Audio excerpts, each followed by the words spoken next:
Yeah. Oh yeah.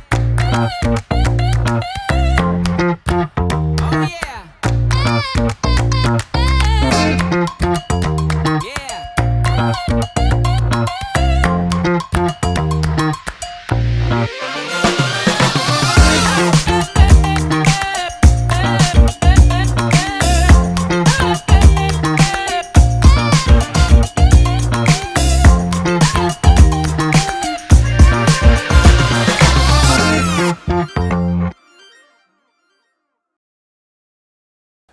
Welcome back to our special guest, Rustam Kasimdzhanov, FIDE champion of 2004. Rustam, last time we talked about your own perception of your FIDE world champion title 2004. This time, let's talk about other famous players you were in close contact with. Let's talk about Vishy Anand. You prepared Vishy Anand for 3 World Championship matches. That was 2008 against Kramnik, 2010 against Topalov, 2012 against Gelfand, and coached Anand to the title each time. What made these 3 opponents different? What are their outstanding strengths, and if are there any weaknesses? It's a really long story. Yeah, you made it sound like it's a question, but in fact, you could write 10 books about all of this. So first of all, Anand, one of the best players in history of the game, clearly, one of the most successful, and also the one with a very long period of functioning at a very high level. I mean, to this very day, he's top 10, although no longer very active, but nevertheless, right? And also supposed to be one of the most talented ones, like due to the sheer speed of his play. His speed was always absolutely sensational, and the pressure that this created.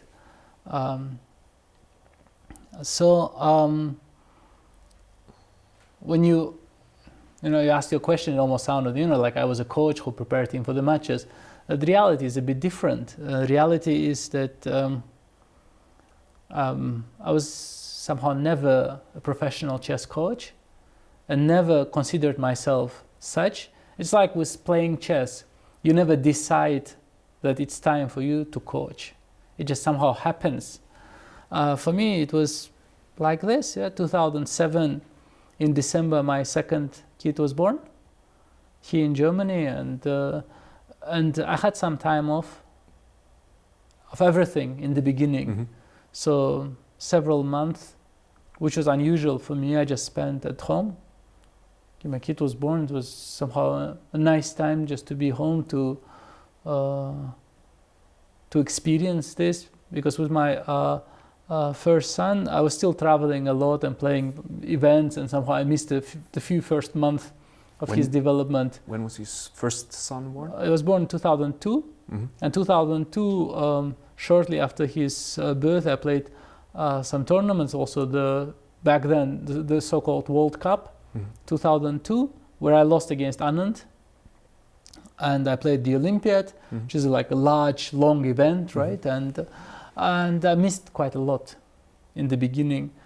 And with my second son, I spent a few months at home, only playing some random things like a Bundesliga, two-day events. And life felt different, because at home we were, playing with kids, and also watching some movies. Sometimes with my newborn, I would watch some movies like Hitchcock. He didn't understand very much, but he liked to be with me, and I liked to watch. So we watched many Hitchcock movies and some Buñuel movies together when he was a few weeks old, which is funny somehow. But I enjoyed being home. But after a while, I started feeling funny somehow. Like, who am I, as in what is my profession, what am I supposed to do? Because in chess, well, it happens very quickly. Sometimes you're out of tournaments, you're out of practice, and then you are no longer in the professional world of chess. So I wasn't sure where I was professionally. What am I doing? As in, will there be good tournaments for me to play? And then suddenly Vishy Anand got in touch. Maybe May in 2008. Mm-hmm. And to me, it came as a complete surprise. Okay. Like, why would Vishy Anand ask me? Like, well, what can I possibly do for Vishy Anand? But I was curious. He gave you a call, or? Yeah, basically, yes. Mm-hmm. And then he asked me to join, and I had no idea what I was joining. Mm-hmm. This whole world of the preparation for the World Championship match, many coaches in one room, computers, sort of a different world for me, a new experience. And I didn't know what to expect. I came there with my laptop, and we're thinking 2008, this is 16 years ago. Laptops were not what they are today. And back then, a lot of professional players like myself were analyzing chess on our laptops. And one has to understand just the speed at which things develop in the hardware and software world, that the laptop of 16 years ago with the engines of back then, that we probably had the chess performance of an engine of maybe 1% of today's engine, or maybe less, because the computers were weaker, the engines were weaker. And honestly, our engines, we thought that they meant a great deal, but they didn't make a lot of sense. Not really. I mean, they were like so much weaker than they are today that you really had to torture your computer a lot to come anywhere. And in fact, when I sometimes check my analysis from back in the day, I mean, like before Anand, my opening analysis, they were just awful. They were just really not great. It was a lot of mistakes. I mean, I tried, but didn't really work out. And then I'm sitting there in the room. It's Vishy Anand and coaches, but mainly with Anand. And I was an accomplished player myself. I've beaten Vishy a few times already by then, but I lost many more games than I won.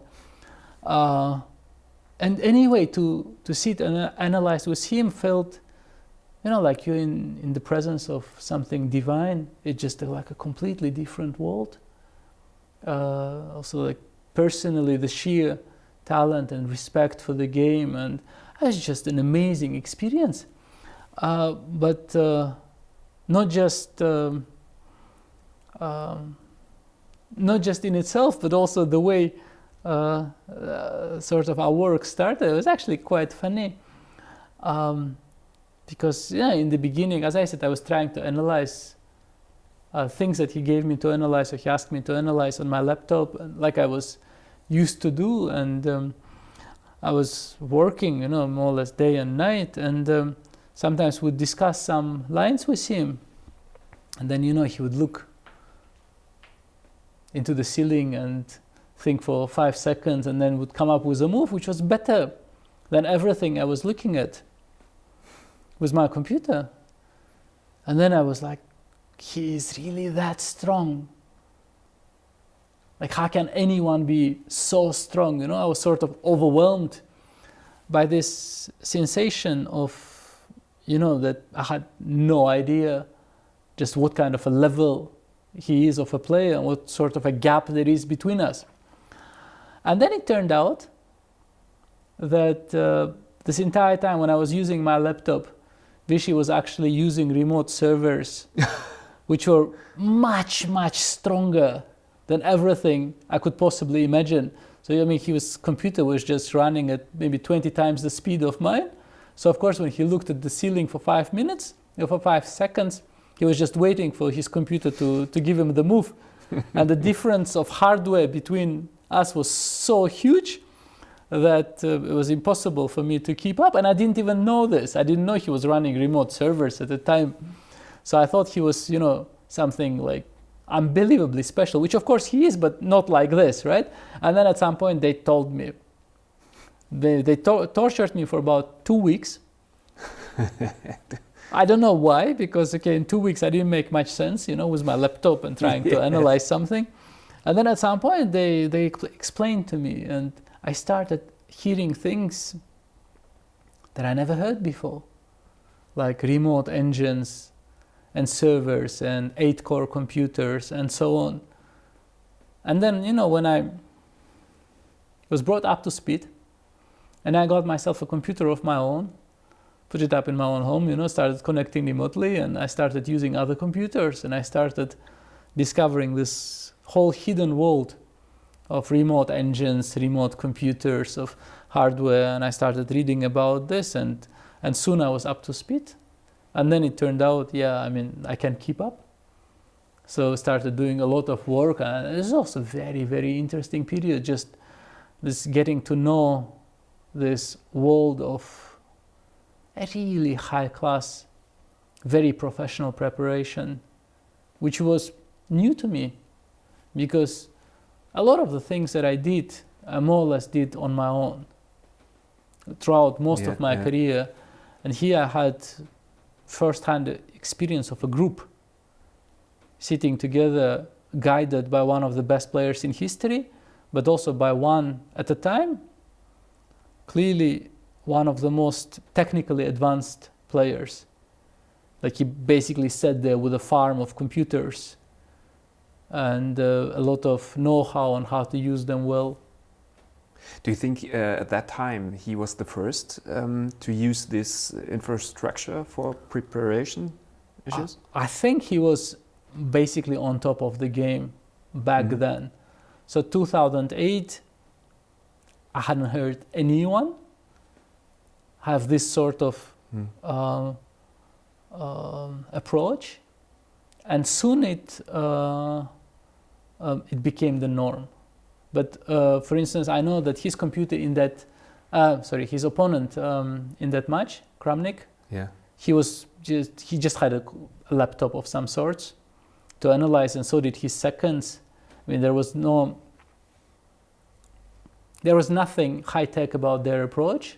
And already 2010, it was completely different. 2010, Topalov was already like a different league, at least so they claim, but they had like a dedicated specialist, remote service, and so on.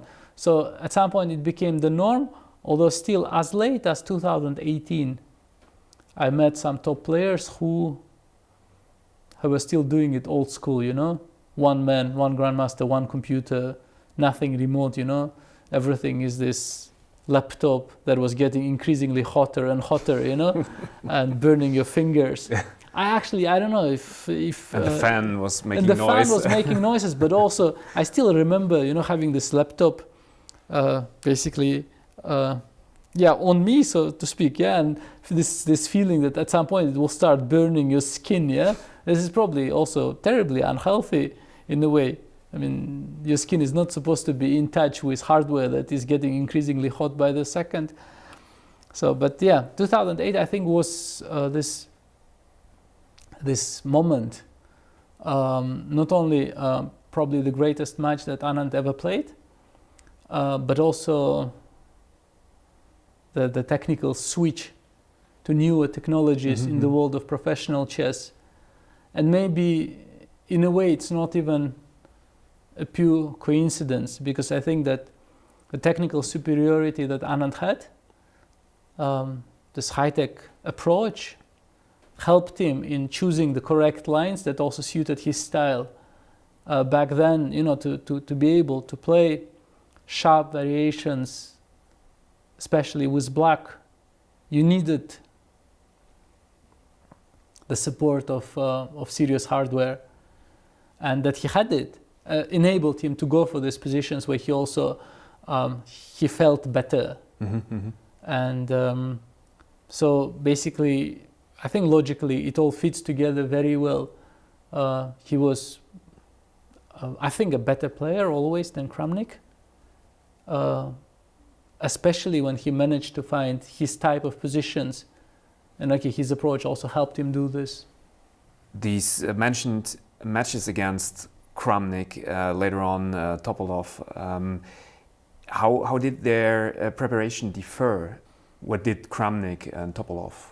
What different approach did they choose? Well, the thing with the preparation is that the preparation and the game of chess in general is a dialogue. It's like, imagine you are preparing for a conversation. Let's say tomorrow you want to have a serious conversation with me about something. And let's say you prepare for this conversation. The game of chess is very much like this.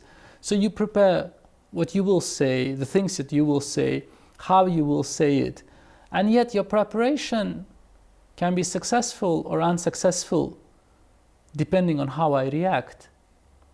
You can feel very prepared for the conversation, and yet with my very first sentence, I can throw you completely off balance because I will say, by saying something stupid like "I love you," and this is the thing with chess as well. You prepare, you do very hard work, 3 months long, 4 months long. You can prepare very deeply, and you can be very successful. And then everybody will say, "Oh, this is great preparation, made total sense. It was to the point," and so on and so forth. Or your opponent could have a completely different approach, not the one that you expected, and sort of avoid most of your prep and guide you to completely different type of positions. So it's like a dialogue. Yes, you can prepare, but it also takes there a bit of luck that your opponent does not take a completely unexpected path that throws you off balance within this framework of a preparation. And basically what Kramnik did is that Kramnik played principled things, some of the things that we have expected, at least within the broad areas that we expected, and Anand felt well within his territory during the match, with some minor exceptions. And then Topalov did this better than Kramnik, and Gelfand did this better than Topalov 2012. So also our opponents, whenever we prepare and do a lot of work, we cannot forget our opponents. They also prepare. They do a lot of work. They adjust accordingly, right? So they adjusted, and we no longer got what we wanted to get. So with Gelfand, for instance, just changed his openings with black completely. That against e4 he played the new opening, against d4 he played the new opening, and most of our work on the white side against Gelfand was unusable in 2012. It was just we were out of openings after game 1 and 3. That was it. So yeah, there are also still to this very day, you prepare for a game. Your opponent is a big part of it. Your preparation will either be successful or unsuccessful depending on what your opponent does. And some people are very, very smart at avoiding the preparation, like Magnus Carlsen, for instance, comes to mind. Yeah, he basically somehow his opening approach is largely to negate the effect of the opponent's preparation. He's really good at this, that somehow to prepare in such a way as to somehow predict and avoid the possible contact with the opponent's preparation. It looks at different lines, different approaches, different openings, and I think he takes justifiably great pride in this approach, that his preparation is to make the preparation unnecessary or unhelpful. Yeah, so this is sort of the extent of his To confuse the opponent. Well, basically, he wants to play chess Mhm. in its pure form. He doesn't want a clash of preparation. So his preparation is to ensure that preparation is irrelevant. So sometimes when he tries to explain it to journalists, it doesn't have the effect, because the journalists, they have a feeling that he speaks in riddles when he speaks of a preparation, to make preparation unnecessary. But this is exactly the thing. He wants to make sure that the game of chess is decided as a game of chess, not as a battle of preparation, which is learned by heart. So he's really good at this. As a mentor or as a coach, what insights did you gain from these matches for your future work as a coach? Well, first of all, this work with Anand basically paved my future, my way, so to speak, because I was suddenly chess second, a coach, a trainer. Suddenly I had this whole new world open to me, because once you worked with Vishy Anand and you were successful at this, then suddenly you have a lot of potential clientele. It's like being a coach to Roger Federer. It's a good thing to have on your resume, and of course, sort of the idea is that we, the coaches, are helpful to our pupils. Yeah, this is the whole idea of employing us, right? But in reality, of course, ideally, we also learn something from this. So I already mentioned how much I learned, in the technical approach, sort of the high-tech approach, the depths of the approach. But it was, of course, much more than that. Yeah, I also this was my first direct contact with a player of this caliber during an event, before the event. So I could also look into the hidden part, the emotional, the psychological, sort of into the metaphysics of it, so to speak. Just what does it take to be a great player? What kind of mental preparation it takes? What sort of toll it takes to play at this level? And to this very day, this experience, the 2008 Vishy Anand, for me, just on a human level, remains unparalleled. Unparalleled? Unparalleled is the word, yeah? Unparalleled to everything else I've seen, yeah? Just, I saw, the man fully in the hour, in the present, fully concentrated, and this across like 4 or 5 months of preparation, and the match itself, the man fully determined to this, one task, to be at his very best for the event, and also succeeding.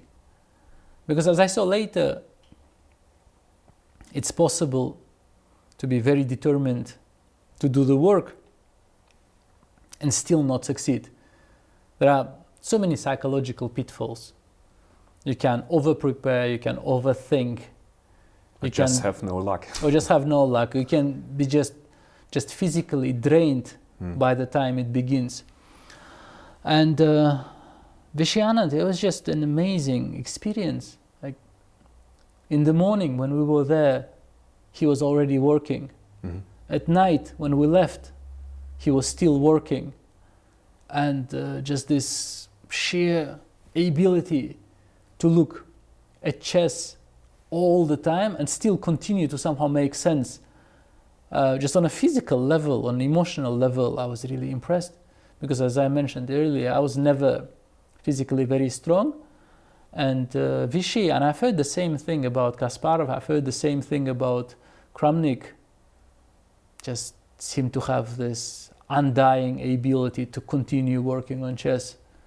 I think how, at some point you just get tired, right? You think you get exhausted, you just don't want to do this anymore. And maybe because he felt the importance of the moment, because before 2008, Vishy Anand never won the match. So he won everything. He won the World Championship in many different formats, but never in a match. So he really wanted to do this. He really wanted to complete his journey by beating other players of his generation in matches. And this probably gave him this extra strength. So of course, what I learned was not just the approach, but also just the other things that cannot be so easily defined, right? Like what it takes to be the player of this level, the approach it takes, and so on. And of course, the question is how transferable this skill is to other players. This I cannot really tell you. I'm not sure. Of course, it helps to have experienced this, and but then once again, the ability of a coach is a slightly mystical thing. Like I am a professional chess coach, and I'm supposed to tell you, you know, what a great job I do.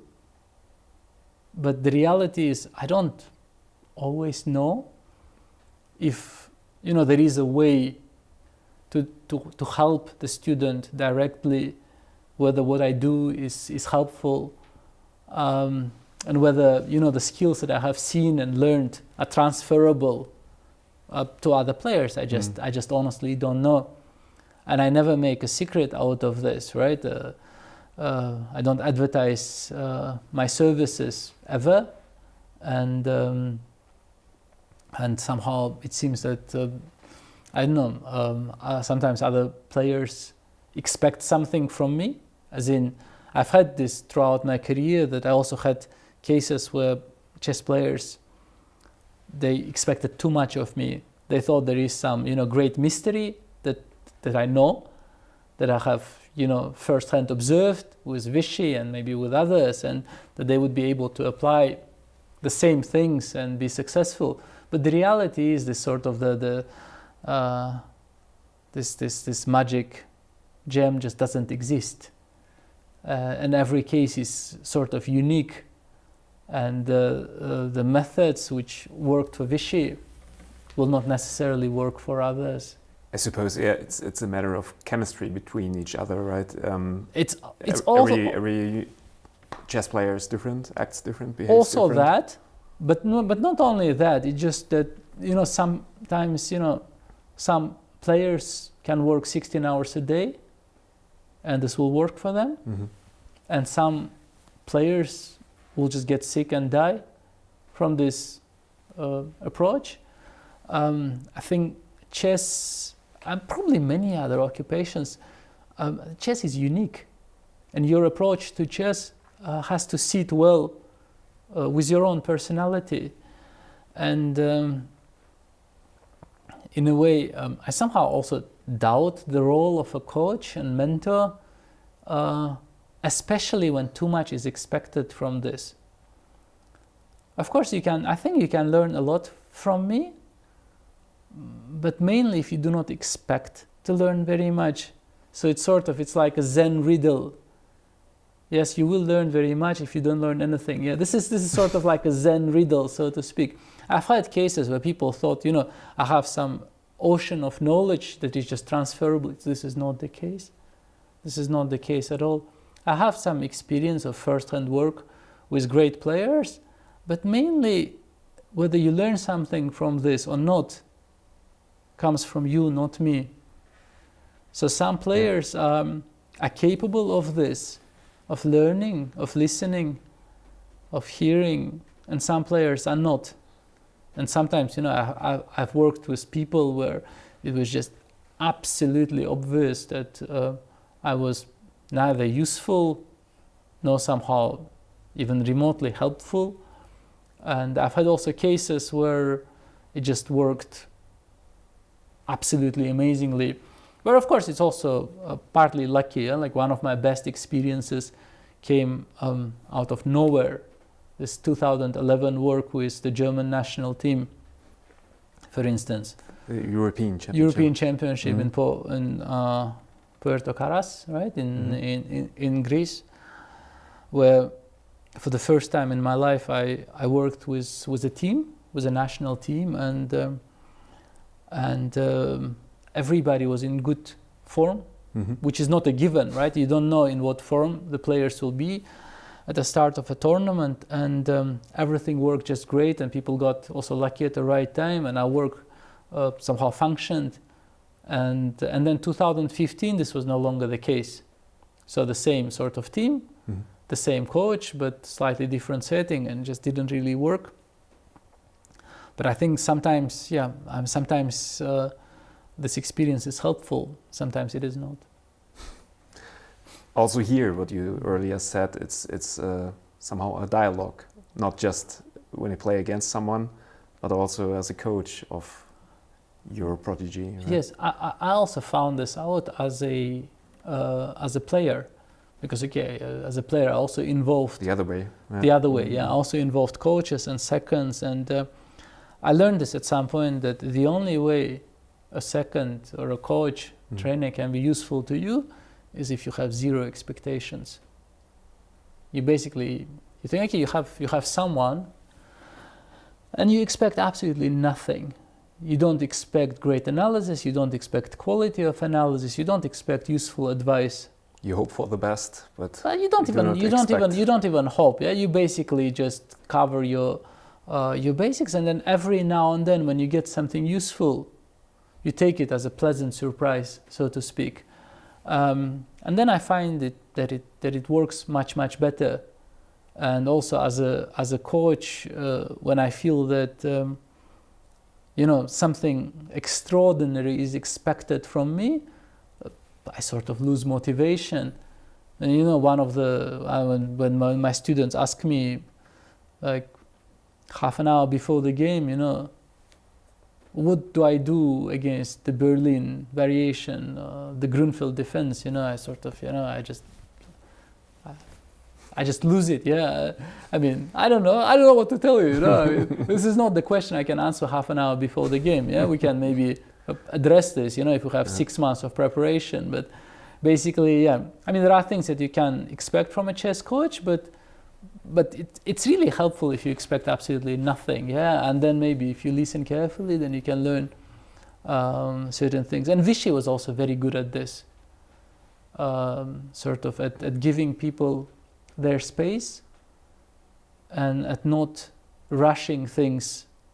So with Vishy, if you wanted to, you could just sit silently and work for a couple of weeks, and if you didn't want to be bothered, he would not bother you, and then you would share your work with him. And also Vishy was just such a remarkably pleasant person to work with in one room, where he would just sit there, analyze, always open to questions or feedback, or just some work together, but not insisting on anything. I mean, I have like, especially 2008, some amazing memories somehow, but also later.